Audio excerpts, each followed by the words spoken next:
창세기 4장 1절로 8절 말씀 함께 합니다.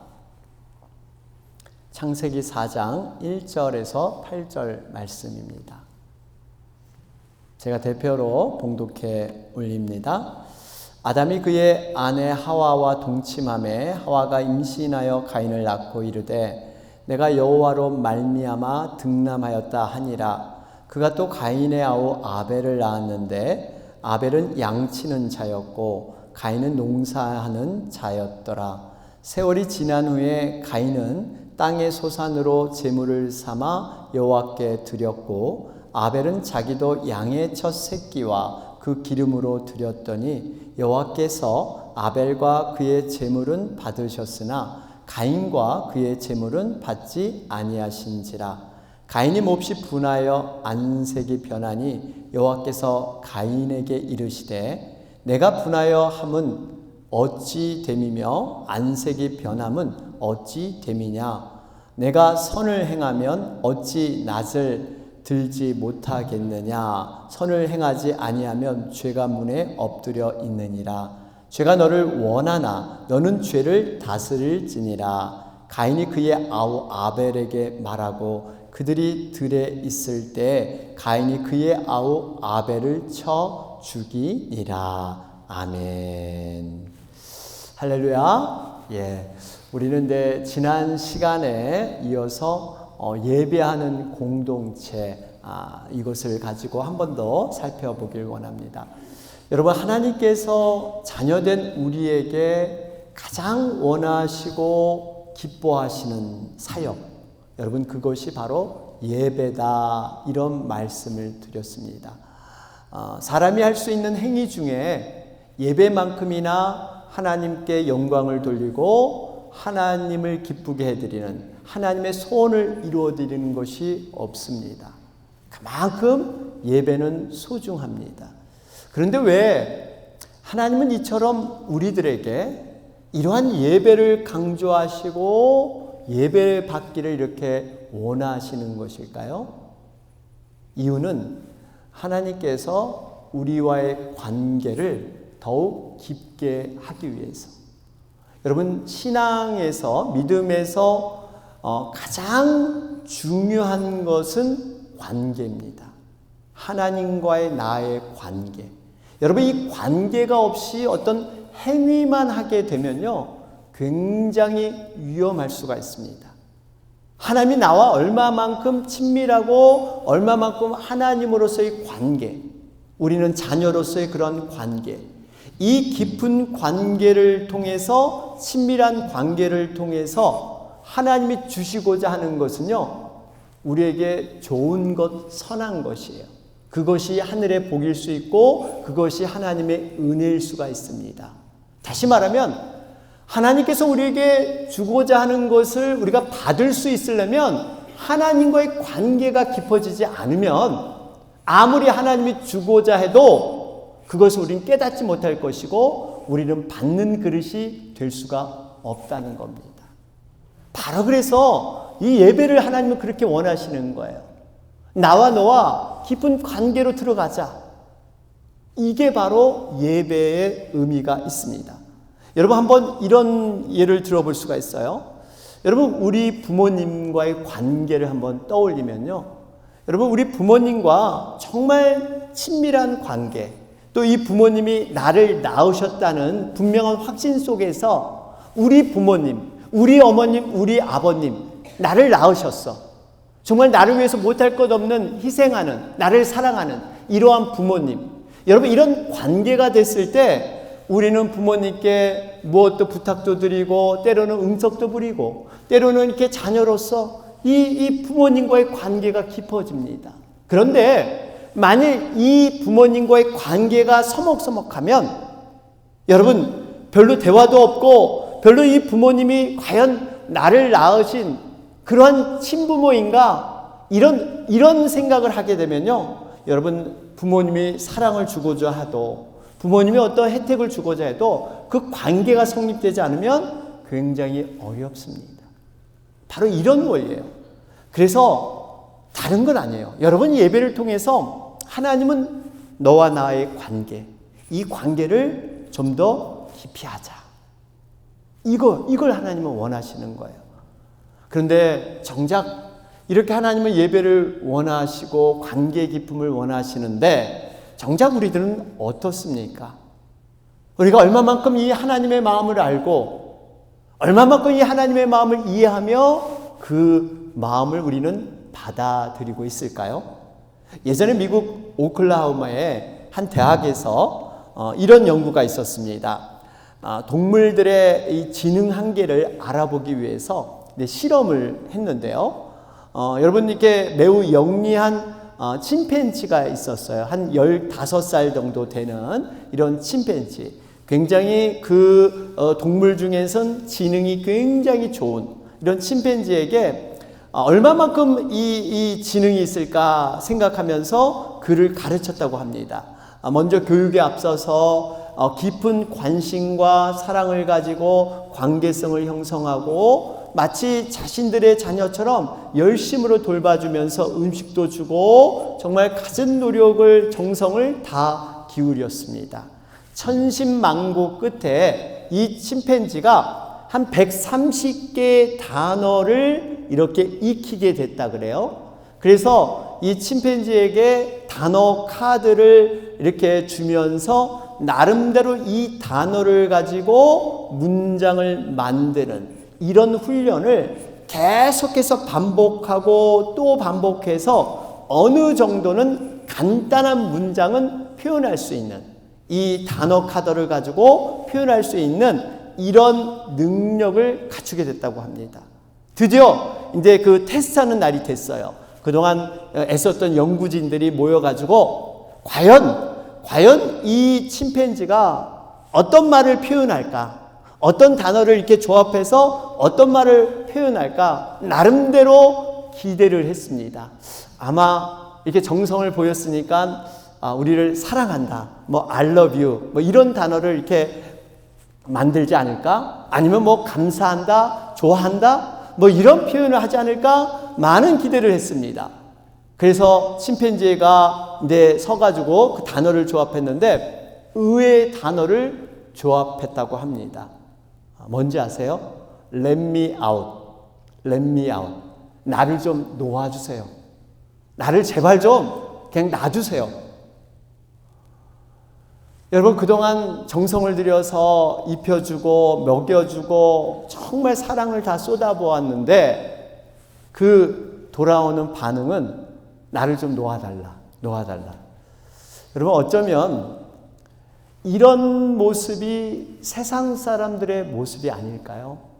하나님께서 정말 많은 은혜와 사랑으로 보살펴 줬는데 내버려도 그냥 나 멋대로 살고 싶어. 하나님 간섭하지 마세요.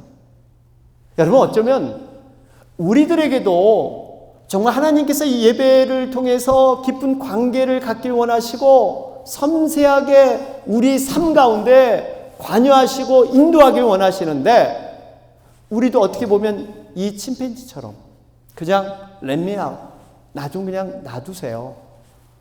여러분 이러한 모습이 혹시 없을까요? 하나님보다 정말 세상의 편함과 세상의 화려함들 이것을 예배적인 삶을 떠나서 쫓으려고 하는 이러한 유혹들이 우리들에게 있습니다.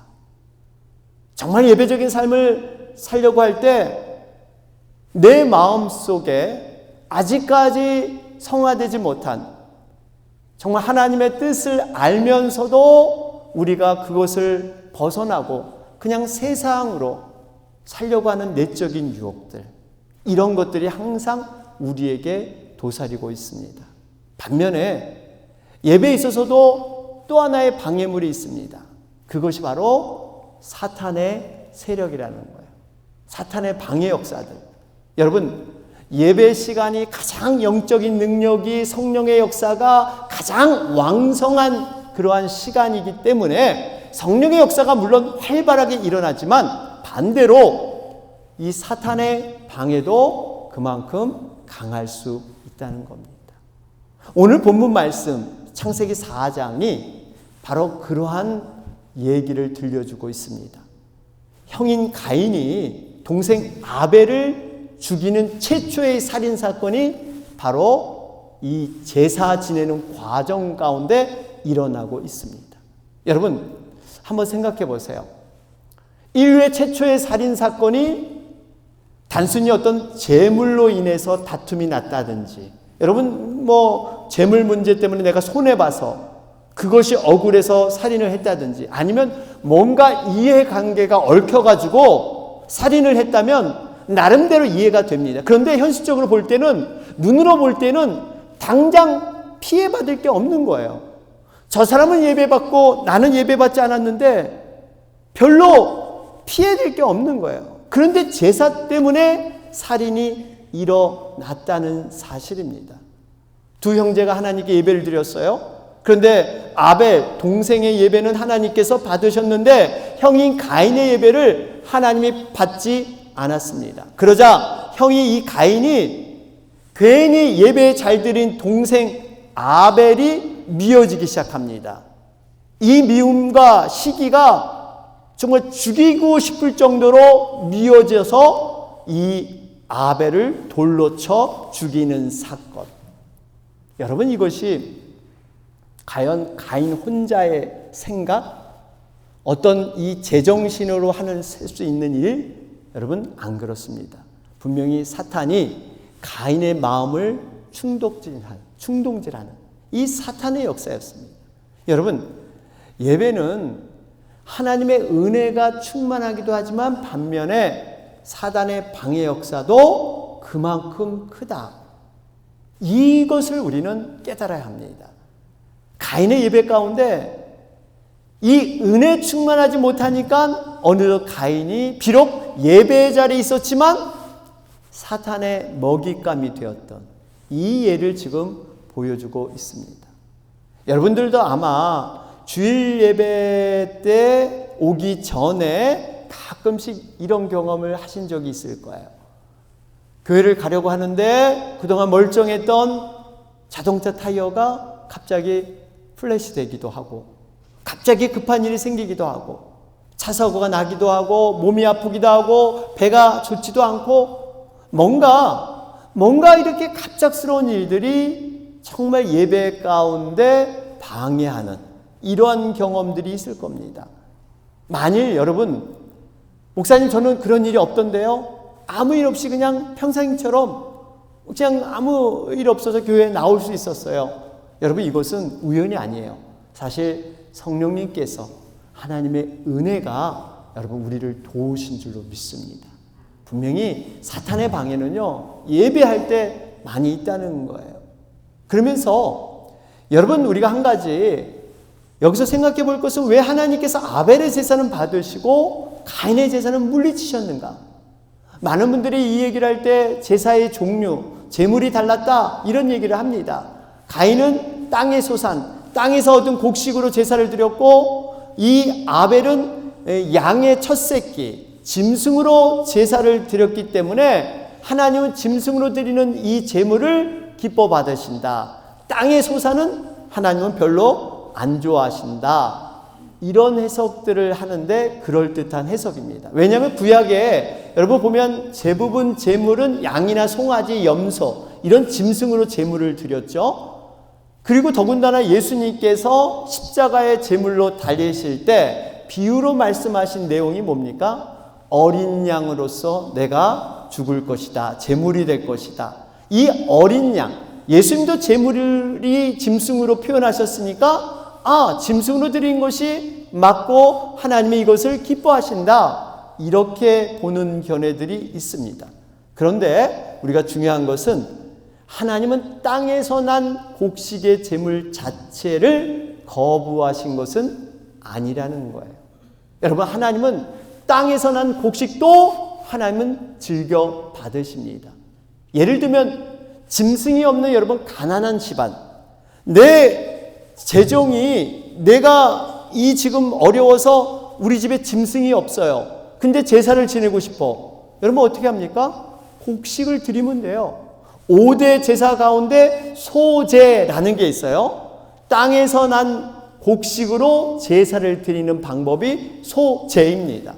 결국 이 얘기는 하나님은 동물 제사만 원하는 것이 아니라 바로 곡식 제사도 하나님은 기뻐 받으신다라는 것입니다. 그러면 과연 아벨의 제사는 받으시고 가인의 제사를 받지 않는 그 진정한 이유가 무엇일까? 여러분, 우리가 창세기 4장 4절 5절을 살펴보면 거기에 대한 단서를 찾을 수가 있습니다. 이 말씀을 보면 아벨은 자기도 양의 첫 새끼와 그 기름으로 드렸더니 여호와께서 아벨과 그의 제물을 받으셨으나 가인과 그의 제물은 받지 아니하신지라. 여러분, 여기 보면 제물 앞에 뭔가 이렇게 설명되어 있는데 그것이 자신에 대한 설명이 있어요.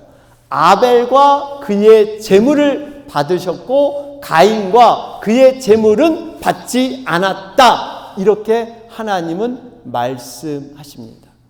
무슨 의미입니까? 결국 이 제물 자체보다 사람, 더군다나 이 앞서서 그 사람의 이름을 기록해 놓았다는 것은 그 사람까지도 하나님은 보시고 그 사람의 모습까지도 하나님은 제물로 여기셨다는 겁니다. 아벨과 그의 제물은 받고 가인과 그의 제물은 받지 않았다. 여러분, 우리가 예배 드릴 때 한 가지 기억해야 할 것은 물론 하나님 앞에 제물을 올려드리는 것, 헌물을 올려드리는 것, 정성스럽게 준비하는 것 너무나 귀한 것입니다. 그런데 우리가 그러한 제물 자체만 하나님은 보시는 것이 아니라 우리 자신을 하나님은 그 중심을 보시기를 원하신다는 거예요. 결국 우리가 이렇게 주일에 예배 드리는 것은요, 한 주간 우리의 삶이 과연 크리스찬으로서 어떻게 믿음으로 살았는가, 얼마만큼 하나님을 기억하고 하나님을 내 마음에 담고 모든 사건과 상황에서 하나님을 존귀하게 여기며 하나님과의 관계가 얼마나 온전했는가, 이런 것들을 통해서 하나님은 예배 받기를 원하신다는 거예요. 그저 제물만 우리가 주일 되면 그저 그냥 때가 되니까 그냥 나가서 드리는 예배가 아니라 그걸 원해요. 이게 바로 산제물, 영적 예배다. 이게 로마서 12장 1절 2절 말씀 아닙니까? 하나님은 이 영적인 예배를 원하시는데 바로 이 내용이에요. 그러므로 형제들은 내가 하나님의 모든 자비하심으로 너희를 권하노니 너희 몸을 하나님이 기뻐하시는 거룩한 산제사, 우리의 몸, 우리의 삶, 우리의 생활을 하나님이 기뻐하는 산제사, 그냥 죽은 제사, 형식적인 제사가 아니라 살아있는 제물, 이것이 영적 예배다 말씀하고 있습니다. 여러분, 우리의 예배가 단순히 이렇게 주일날 지금 드리는 예배에 그쳐서는 안 되고 삶의 예배, 삶에서 얼마나 하나님을 정말 인정하고 살아가느냐, 그 삶의 예배가 되어야 될 줄로 믿습니다. 그래서 오늘 본문을 볼 때 우리가 가인과 아벨의 다른 점을 볼 수가 있습니다. 무엇이 다를까요? 첫째는 가인과 아벨 두 형제는요, 인격과 삶의 태도가 분명히 달랐습니다. 여러분, 분명하게 이 가인과 아벨은 인격과 삶이 분명히 달랐어요. 아벨은 제물을 드리기 전에 정말 마음을 하나님께 향해 있었고 정말 하나님을 의식하며 동행하며 정말 이 제물을 얼마나 열심히 잘 드렸는지 모릅니다. 반면 가인은 어떻습니까? 가인은 인격적인 그러한 문제가 먼저 있었습니다. 제사를 드리기 전에 정말 이 동생과의 묘한 경쟁심, 동생을 시기하고 미워하는 이러한 마음들이 내재되어 있었기 때문에 하나님은 그 가인의 마음을 보셨던 거예요. 사랑하는 여러분, 바라기는요, 우리의 삶과 인격, 삶의 태도가 진정한 예배로 세워지시기를 바랍니다. 두 번째, 신앙이 서로 달랐어요. 여러분, 가인과 아벨의 신앙이 어떻게 달랐는지 본문에는 구체적으로 기록되어 있지 않지만 히브리서 11장 4절을 보면요, 두 사람의 신앙의 차이가 명확하게 기록되어 있습니다. 믿음으로 아벨은 가인보다 더 나은 제사를 하나님께 드림으로 의로운 자라 하시는 증거를 얻었으니 하나님이 그 예물에 대하여 증거하심이라. 저가 죽었으나 그 믿음으로써 오히려 말하느니라. 아벨은 의로운 자, 믿음으로 드렸던 그러한 예배이기 때문에 의로운 자, 비록 아벨은 죽어서 지금 존재가 없지만 그 믿음이 여전히 증거해주고 말해주고 있다 말씀하고 있습니다. 여러분, 왜 가인의 제물을 하나님은 받지 않으셨을까요? 믿음 없이 의무감으로 책임감으로 하나님의 은혜를 기억하지 않고 그저 자신의 노력, 자신의 의지로 살았던 이 모습을 하나님은 원치 않으셨다라는 겁니다. 두 형제는 이렇게 신앙이 분명히 달랐어요. 그러면서 여러분 오늘 본문을 보면 사실 아벨이 선한 존재인데 아벨에 대한 얘기보다 가인에 대한 얘기가 훨씬 더 많이 기록되어 있습니다. 이 의미는 우리에게 가인의 모습을 통해서 뭔가 주고자 하는, 여러분 교육은 좋은 그러한 본을 보여서 따르게 하는 것도 있지만 나쁜 것을 보여줌으로 말미암아 이렇게 해서는 안 된다 이렇게 가르치는 것도 한 교육의 측면이 있어요. 어떻게 보면 가인에 대한 것을 지금 그렇게 얘기해 주고 있어요. 여러분, 가인의 예배가 왜 잘못됐는가? 그의 그릇된 행동의 모습을 두 가지를 발견할 수가 있어요. 첫째는 가인은 영적인 분별력이 없이 그냥 육신의 감정으로만 그는 대했습니다. 영적 분별력이 없었어요. 그는 영적인 지식은 있었지만 영적인 분별력은 없었습니다. 우리 본문 5절 말씀을 보시면 5절에 보면 가인과 그의 제물은 받지 아니하신지라 가인이 몹시 분하여 안색이 변하니 안색이 변했다. 여러분, 가인의 성격을 우리가 짐작해 볼 수 있는 것은 그는 굉장히 비교하기 좋아하고요. 그 비교를 통해서 교만과 열등이 오르내리락하는 이러한 사람 아닌가 우리는 생각해 볼 수가 있습니다. 여러분, 교만한 사람의 대부분은요, 굉장히 이렇게 비교를 좋아해요. 하나님과 나와의 절대적인 관계에서 하나님의 은혜를 붙들고 이렇게 살아가는 게 아니라 사람들, 상황들을 비교해서 내가 높은가 낮은가. 여러분, 교만과 열등은 종이 한 장의 차이다 이런 말이 있죠. 교만한 사람은요, 얼마든지 열등감으로 떨어질 수 있습니다. 그러니까 성공하고 잘된 사람들 그 축에 끼면 자신이 또 열등감을 갖는 거예요. 그리고 실패하고 연약한 사람들 있으면 자기가 교만하게 가는. 여러분, 이것을 해소하는 방법은 다른 게 없습니다. 하나님과 나와의 깊은 관계, 절대적인 관계로 들어가야만 이게 해결되는데 가인은 이런 존재였어요. 늘 동생과 비교하고 늘 이렇고 저렇고 이런 존재. 그러면서 여러분, 여기서 과연 가인이 영적인 지식이 있었는가? 과연 하나님께 어떻게 예배를 드리고 하나님 어떤 예배를 받으시는가?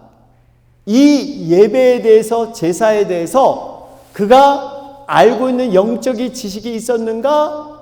우리는 어떻게 알 수 있을까요? 그는 분명히 영적인 지식이 있었을까요? 없었을까요? 영적인 지식이 있었다 볼 수가 있죠. 어떻게 알 수 있냐면요, 이 가인이 하나님께 받은 그 예배를 분별할 수가 있었어요. 여러분, 그냥 하나님이 받으신 예배는 연기가 쫙 하늘로 쫙 직진해서 올라가고 안 받으시면 그냥 연기가 쫙 옆으로 이렇게 흩어질까요? 이런 게 아니라 영적인 지식이 있었어요. 적어도 부모인 아담과 하와가 예배가 무엇이고 너희들 하나님께 예배 드릴 때 어떻게 드려야 돼? 이런 영적인 신앙교육을 이 가인과 아벨에게 했습니다. 그렇기 때문에 그는 이 예배를 하나님이 받으시는가 안 받으는가를 그는 구별할 수가 있었어요. 5절 말씀 다시 볼까요? 여기 보면 가인과 그의 제물은 받지 아니하신지라. 자신이 예배드렸는데 아벨은 받는 게 분명히 느껴졌는데 자신이 예배드릴 때는 하나님이 받지 않았어. 이게 육안으로, 눈으로 보이는 것일까요? 여러분, 한 예를 들면 어떤 분이 교회 처음 나왔습니다. 가까스로 처음 나온 어떤 영혼이 딱 교회 나오더니 오늘 예배가 성령 충만합니다. 와, 예배 말씀의 은혜가 넘치고요. 찬양에 놀라운. 여러분, 교회 처음 나온 사람이 이런 얘기를 할 수 있을까요? 영적인 지식이 없어요. 그저 교회 나와서 그분은 근데 가시면서 그런 얘기 하시죠. 예배가 너무 좀 긴 것 같아요. 근데 교인들이 되게 친절하고요. 오늘 점심, 맛있었어요. 맛은 괜찮았어요. 이 정도 얘기하지, 어떻게 영적인 은혜가 그렇고, 성령이 충만한, 이런 얘기, 이런 지식이 없어요. 예배를 받았는지 안 받았는지 하나님이 어떻게 했는지 몰라요. 근데 가인은 알았단 말이에요. 자기가 안 받은 걸 알았어요. 영적인 지식이 있었는데 문제는 그 영적인 지식을 분별력으로 갖지 못했어요. 우리가 말씀을 많이 알고 어떤 믿음이 있다고 해서 여러분 그게 다가 아니에요. 분별력 있게 그것을 가져가는 것. 여러분 이것은 선택입니다. 우리가 한 가지 또 깨달아야 할 것은 사탄 마귀가 얼마나 집요하게 공격하는가. 여러분 보세요. 단순히 눈에 보이는 육적인 것, 세상적인 것을 비교해서 교만하고 열등감 갖게 이 정도로 그치는 게 아니에요. 여기서 시기하고 질투하는 이게 아니라 영적인 것, 믿음적인 것까지 사탄이 넘어보게 해서 사람들을 뒤집어 놓는다는 거예요. 아벨의 제사를 하나님이 받았다? 어떻게 보면 뒤집어 생각해 보면 아벨의 제사를 받은 게 그 사람을 죽일 만큼 빅 이슈가 될까요? 저 사람 예배 받고 나는 안 받았어. 그게 어떻게 저 사람을 죽일 만큼 미움으로까지 이렇게 살인으로까지 해야 될 그러한 일들이에요. 나도 다시 한번 예배를 드려서 하나님이 받게 하시면 되지. 저 사람 받았다고 미워서 저 사람을 죽여버려? 여러분 이거는 철저히 영적인 부분까지 사탄이 치고 들어오는 이 영적이고 믿음적인 것까지 타락한 본성을 이용해서 사탄이 얼마나 집요하게 우리를 방해하는가. 그 방해 역사를 우리는 볼 수가 있습니다.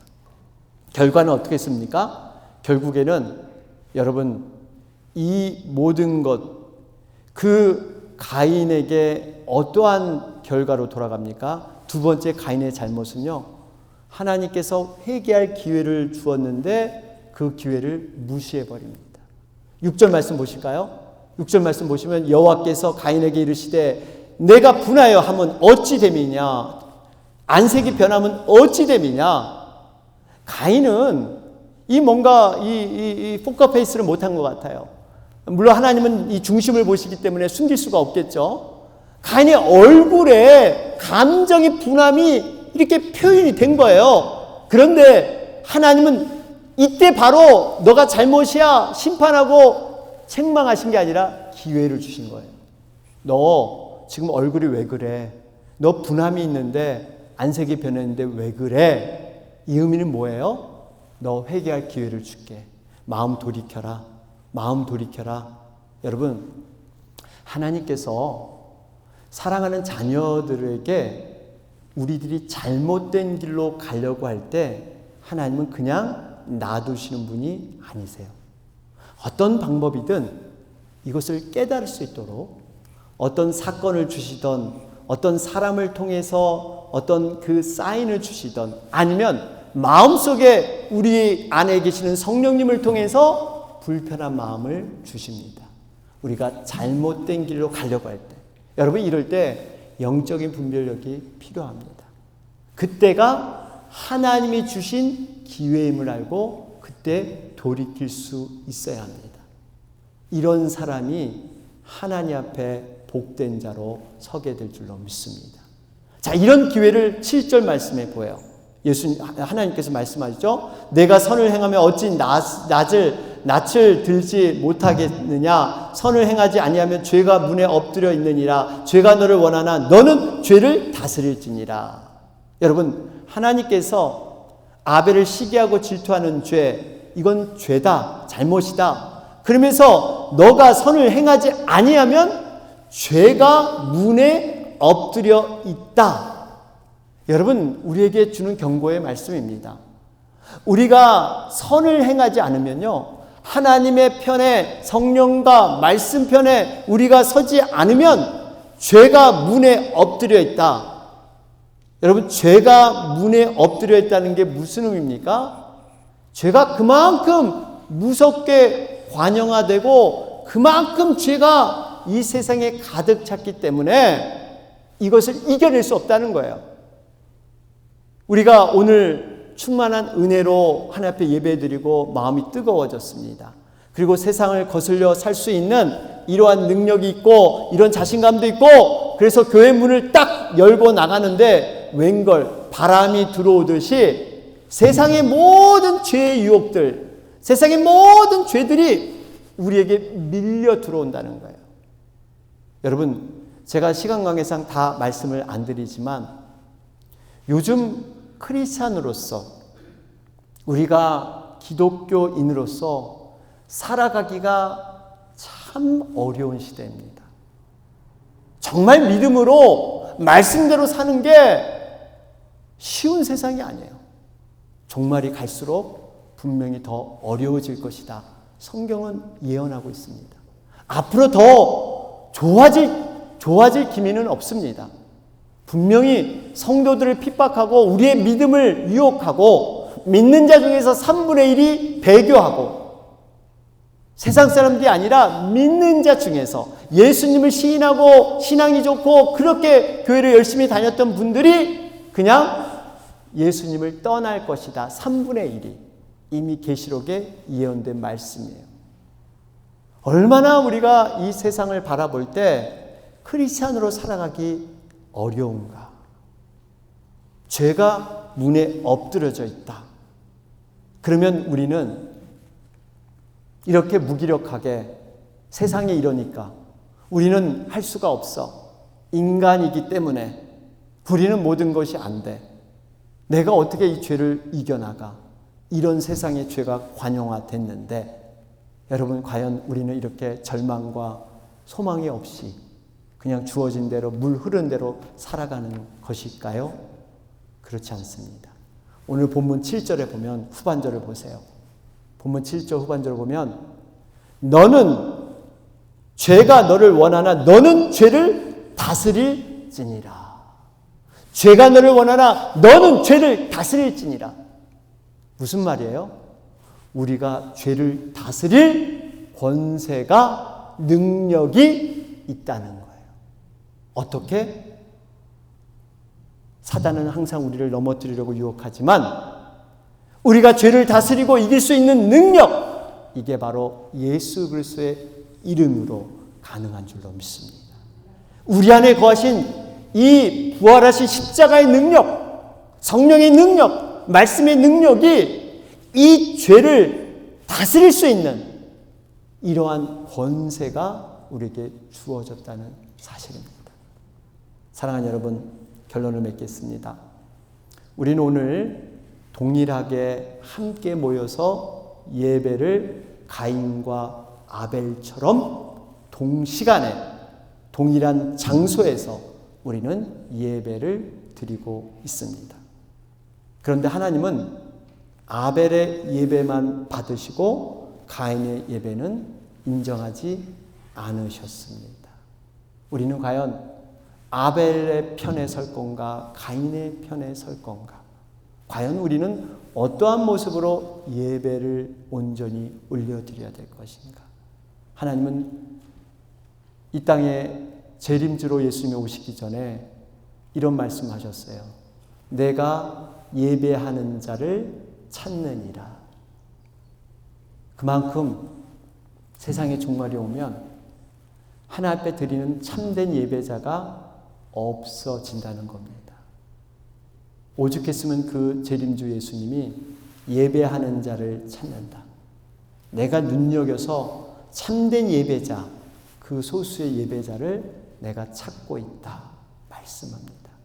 바라기는 우리 모두가 정말 하나님이 인정하는 참된 예배자로 아벨처럼 거듭나는 여러분과 제가 되길 주님의 이름으로 축원합니다. 아멘.